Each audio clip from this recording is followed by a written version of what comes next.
Welcome to Religion Unpacked. The Vatican Secret Archives, what are they hiding? Behind the high walls of the Vatican City, beneath the feet of thousands of tourists, lies one of the most mysterious places on Earth. It consists of 85 kilometers of shelving. It contains over 35,000 volumes of documents. Some of these papers are over 1,200 years old. For centuries, it was known by a name that fueled 1,000 conspiracy theories: Archivio Segreto Vaticano, the Vatican Secret Archives. What is hidden inside those climate-controlled vaults? Is it evidence of alien life, the true bloodline of Jesus Christ, or perhaps the lost gold of the Knights Templar? The truth is often more fascinating than the fiction. In 2019, Pope Francis changed the name to the Vatican Apostolic Archives to remove the secret label, but the aura of mystery remains. Today, we are going behind the heavy bronze doors. We will uncover the most explosive documents ever found, explain why the public is still restricted, and unpack the secrets the Vatican has finally decided to reveal. First, let's clear up the biggest mystery: the name. In Latin, secretum does not necessarily mean hidden or conspiratorial.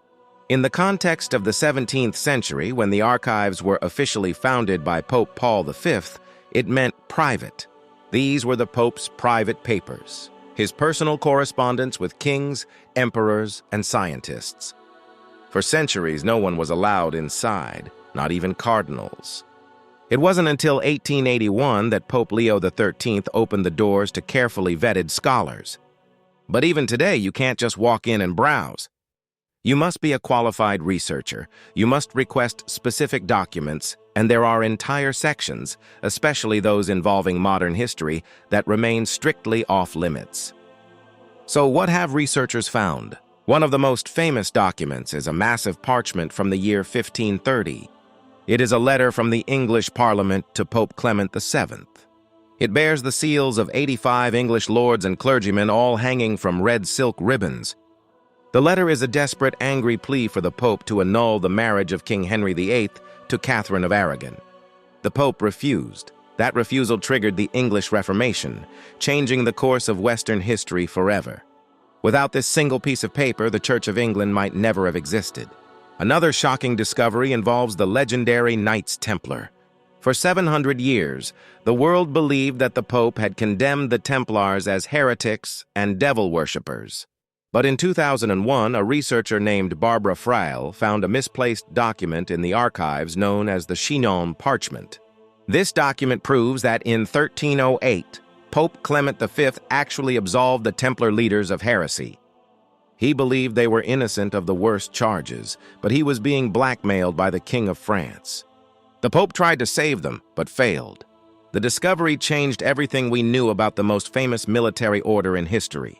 The archives also hold the original trial records of Galileo Galilei, the man who was forced to kneel and take back his claim that the Earth moves around the sun. The documents show the intense line-by-line interrogation of the scientist. They reveal the Church's struggle between ancient theology and the birth of modern science. Every word spoken in that dark room in 1633 is preserved in the Vatican vaults. But what about the things we haven't seen? This is where the conspiracy theories begin. Some believe the Vatican holds the Chronovisor, a mythical machine that allows the user to see and hear events from the past. Rumors suggest priests used it to film the actual crucifixion of Jesus. Others point to the prophecies of Fatima, suggesting the Vatican is hiding a fourth secret that predicts the end of the papacy or even a nuclear apocalypse. While the Vatican denies these claims, the strict 100-year rule keeps many documents hidden. Generally, documents are only open to the public 75 to 100 years after they were created. This means we are only now beginning to see the full records from the era of World War II. This brings us to the most controversial section of the archives, the papers of Pope Pius XII. Often called Hitler's Pope by his critics, Pius XII has been accused of remaining silent during the Holocaust.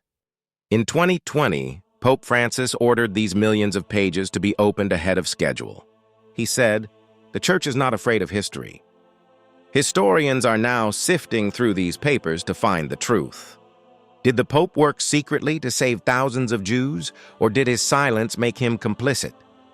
The archives hold the answer, but with 16 million pages to read, it will take decades to uncover the whole story.